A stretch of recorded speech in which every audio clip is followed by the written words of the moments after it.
The first thing I wanted to do was make sure that this planner was organized. Since it is more of a DIY planner, it is a 12-month planner that just has the monthly spread, and then there's over 50 pages of notes.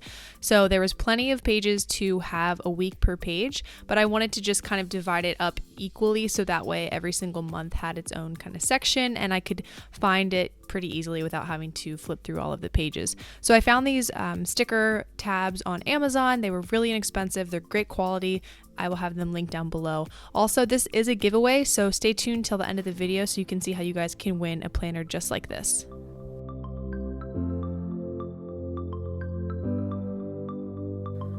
The planner is by the company Fringe, and I find them usually at like HomeGoods and TJ Maxx, and I love them. I bought a bunch of them for different projects and clients and things like that because my schedule is very largely based around content, and this is kind of like the perfect planner for that. But I also really like it for using it as a fitness planner. I haven't finished this section yet, but I'm going to be doing kind of like a vision board for the year, and I love making vision boards. You guys know that. I have a bunch of videos that I will link down below on vision boards as well.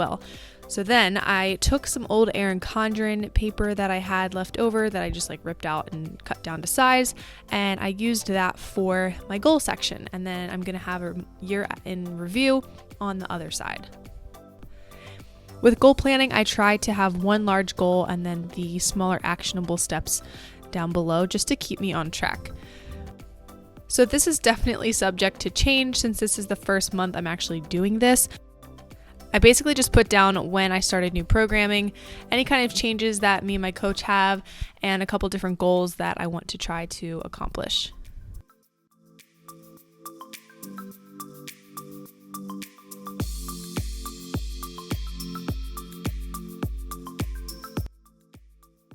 I have these Erin Condren magnetic bookmarks just to help me keep my place, and then the weekly spread. So each page is 1 week, and I wasn't sure if I was going to stick to this particular layout for the whole year, but I wanted to at least give it a try. So the top is always my intentions for the week, and I just kind of write down what I want to work on. How was my nutrition? How was my training? And how was my mood? So writing down kind of like, did I have anxious thoughts, things like that. Also making sure to track how much sleep I was getting, and I just, put down the number for each day, and then also a week in review. I also was tracking my non-exercise activity thermogenesis, which I will show these habit stickers that I purchased on Amazon, or I'll have them linked down below for you guys as well.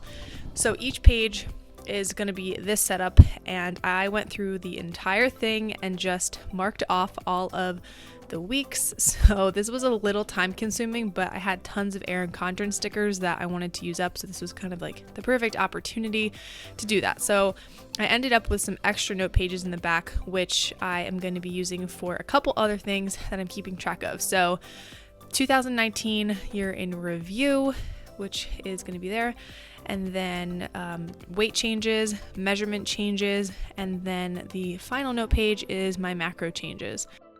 Now, I typed up this red light, yellow light, green light, which I will, if you want me to talk about that, it's basically about triggers that you can deal with in terms of diet and nutrition. So for me, these are just foods that I know I really shouldn't have on hand, at least not right now when I'm trying to be as consistent as possible. Then I made some habit trackers here in the back, which I just folded up so that way they fit nice and neat, and it is a year at a glance, which I love. You guys know I'm a huge fan of non-exercise activity thermogenesis and getting in my 10K a day steps. This is tracking my eating. If I was mindful, I want to see, did I have any bad kind of days? Tracking my sleep. And then the other one is yoga and mobility. I'm really trying to be better about going to yoga this year. Then I also have an anxiety tracker, just because this is helpful. My coach, Mike, he likes to always kind of scale my anxiety every week, and when we check in, like, how was it 1 through 10? So that's good for me to resort for him. But that is my entire wellness planner. If you guys want to see an updated version, maybe a few months later, see how it's working, or you want to see how I log my workouts, which is in a completely different planner, let me know in the comments below. Give this video a thumbs up, because I would love to share all of these tips and tricks with you guys on how I track my progress, how I move forward, and keep everything super consistent.